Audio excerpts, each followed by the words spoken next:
And I can tell you with no uncertainty that miracle cures are no laughing matter. I bid you good day, sir. Oh, Mr. Marston, good to see you. How have you been keeping? I'm well, Mr. Mr. West Dickens. Nigel West Dickens of East Cheap, London, New Waverly, New York, and Armadillo, New Austin. At your service. At my service.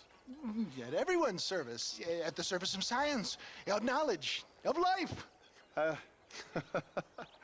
are your wounds? Much, much better. But then they would be. Would be... I know a cure for all ailments, Mr. Marston. Ah, I'm sure you do. And I'm sure for just $2 an ounce, I could live forever. Oh, but for you, sir, I do a bulk discount rate of $1.95 an ounce, as long as you buy 100 ounces or more. That's a lot of immortality. Give it up, old man. That's Mr. West Dickens to you, boy. Give it up, old man. Listen, Marston, I'm broke, but this stuff is good. It works. I need a healthy young man like you. Come along, let's ride over to my newest customer at Ridgewood, and I'll explain while we go. Okay. All right, John, let us make haste for Ridgewood Farm.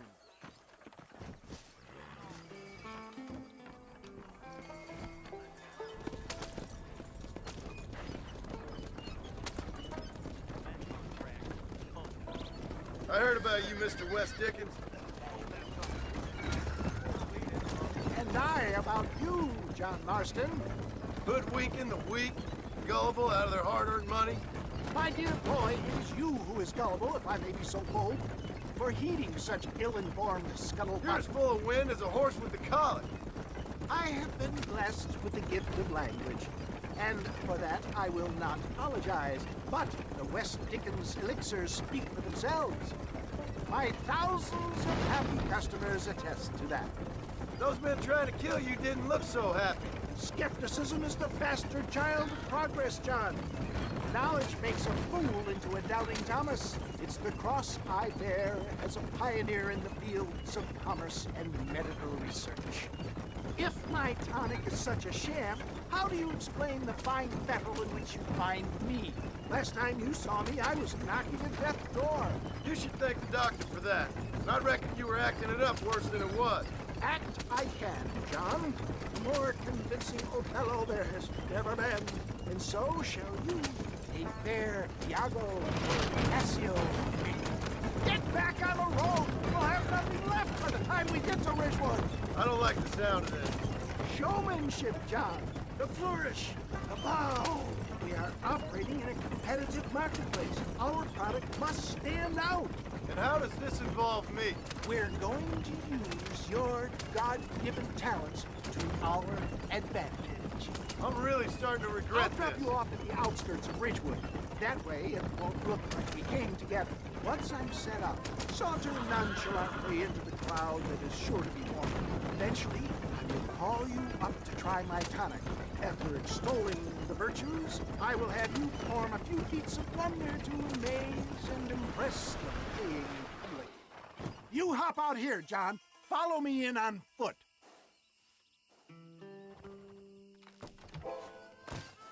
See you shortly, and remember, showmanship.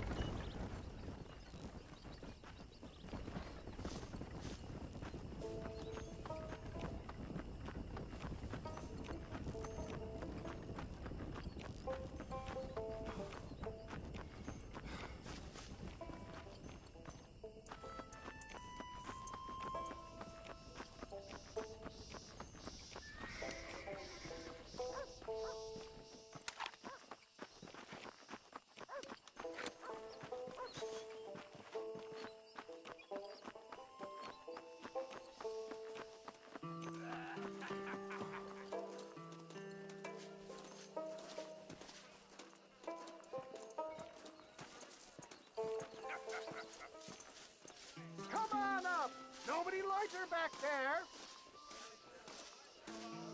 Are you sure? Friends, hard-working souls of Cholla Springs, gather round, gather round.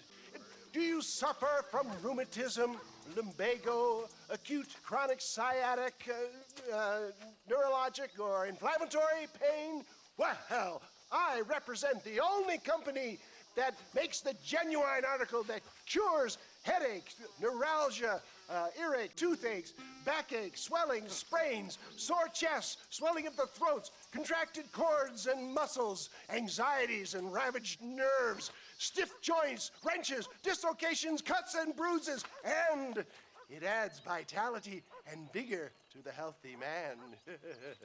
But can you prove it, old man? Oh, I'm sure there's some customer here who could prove the qualities of it by taking a drink right now. You, sir, come up here. Step right up.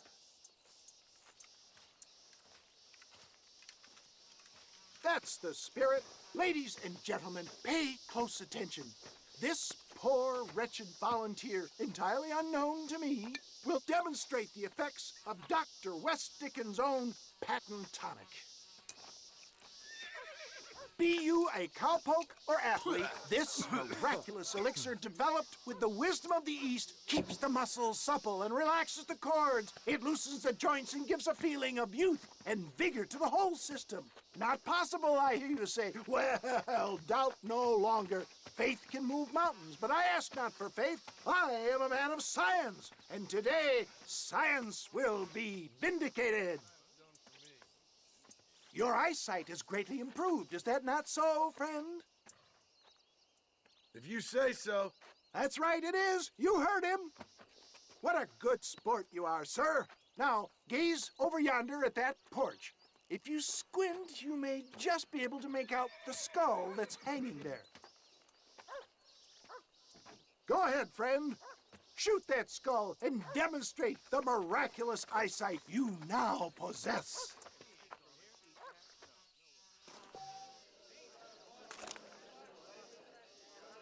Remarkable! The eyesight of an eagle, granted by imbibing Dr. West Dickens' own patent tonic. Anybody can make that shot. This man is a fraud.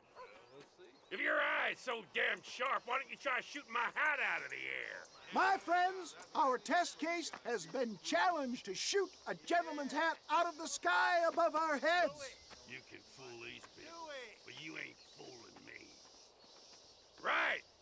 Let's just see how sharp you is with a moving target. Get ready. He's about to throw it.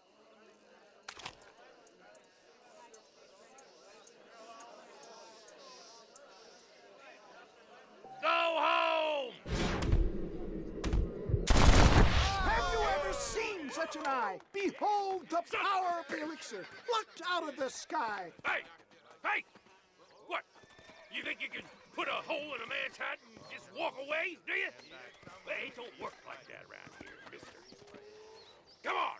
Are you a man or not? A challenge of battle has been offered to our volunteer. The tonic is coursing through his veins.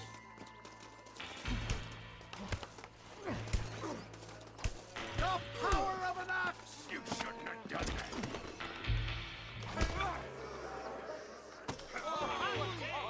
There it is, skeptics and dissenters, irrefutable proof. Do not let this opportunity pass you by. Look, he's over there. Go get him. This ends now. Watch out, he's got a gun. Who the hell do you think you are? You ain't leaving here alive.